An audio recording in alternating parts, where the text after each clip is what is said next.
Good day everyone, I am John D.A. Dilatorre from BEC 2B. Today, I'm going to discuss the 5 classification of fingerprint. The 5 fingerprint classification. First, the primary classification. Second, the secondary classification. Third, the sub-secondary classification. Fourth, the key classification. And fifth, the final classification. Fingerprint classification is a procedure in which fingerprints are grouped in a consistent and reliable way such that different impressions of a same finger fall into a same group.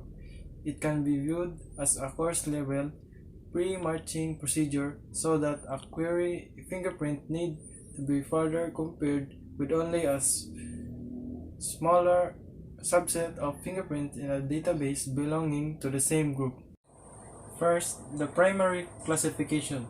Primary classification system is a 10-finger system. Therefore, it must be used when prints from both hands are available. Using this method, all of the fingers in the world could be divided into 1024 groups. Fingers on each hand are given an identity number. The primary classification is obtained through the summation of the value of the world type patterns as they appear in the various finger.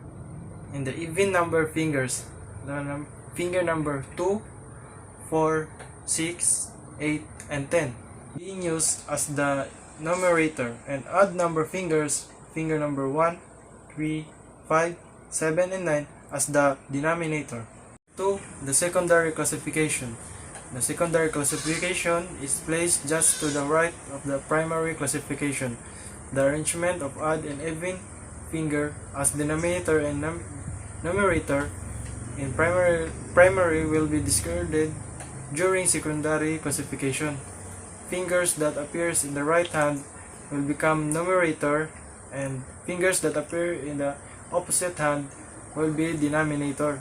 For the purpose of obtaining this classification, secondary classification is divided into 2 groups.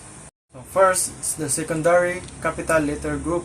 The secondary capital letter group is obtained by writing the symbol of the pattern that appeared in the right and left index fingers, the finger number 2 and 7.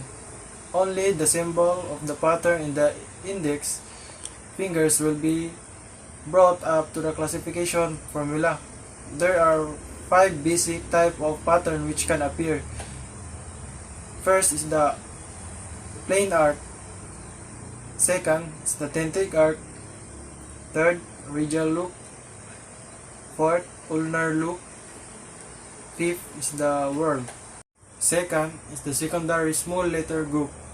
Fingerprints with plain arc, tinted arc, and radial loop in any finger except in index fingers constitute the secondary small letter group, meaning only fingers number 1, 3, 4, 5, 6, 8, 9, and 10 are included in this group. If plain arc and tinted arc and radial loop will appear in any of those fingers, the symbol of this pattern in a small letter will be brought up to the classification formula. If none of the pattern will appear, a dash will be used to indicate the absence of such patterns. Third is the sub-secondary classification. The sub-secondary classification is placed just right to the secondary classification. This classification concerned only with the index, middle, and ring fingers of both hands. Finger 2, 3, 4, 7, 8, and 9. Just like in the secondary classification, right finger will be numerator and the left is the denominator. In this classification, only loops and whorls are considered. In order to obtain this classification, the fingerprint classifier must first count the ridge count of the loops and ridge tracing of a whorl appearing on the above mentioned fingers. When loops are presented in any of the 6 fingers, ridge count is necessary. Whatever the right count, it shall then be referred to the formula assigned to each fingers. When the whorls are present, whorl tracing will apply to determine whether it is an inner, outer, or meeting whorl. The symbol I, M, O will be brought up to the classification formula representing inner, outer, and meeting whorl respectively. Example in this picture: if the finger number 2 is plain whorl without tracing of meeting finger number 3 is radial loop with a ridge count of 15.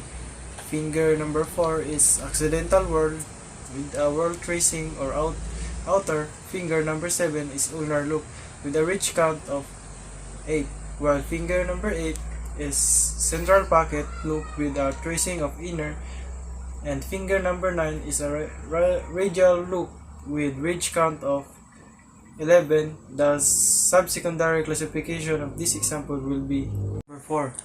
The key classification.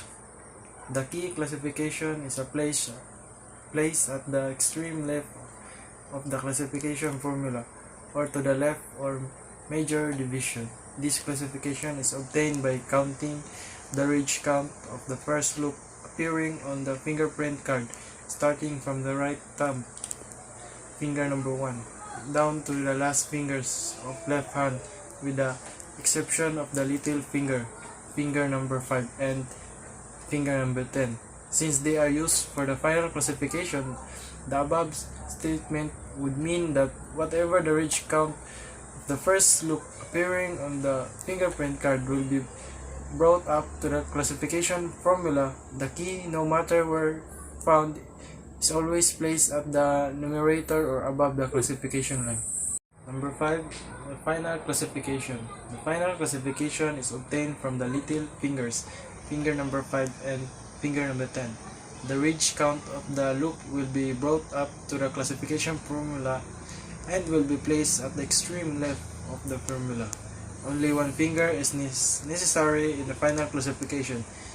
Both little finger formula fingers number 5 and number 10 are loops, right little finger or finger number 5 has priority, meaning only the ridge count of the right little finger will be brought up to the classification formula, and the ridge count of the left little is no longer needed. However, if the loop pattern is found only the left little finger, then such ridge count will be final classification. Unlike in the key classification, final classification is placed either in the numerator or denominator side, depending on where it takes from. If the final classification is from the right hand, it must place above the classification line, or to the numerator side. When it is from the left hand, it must be placed in the denominator side. That's all. Thank you.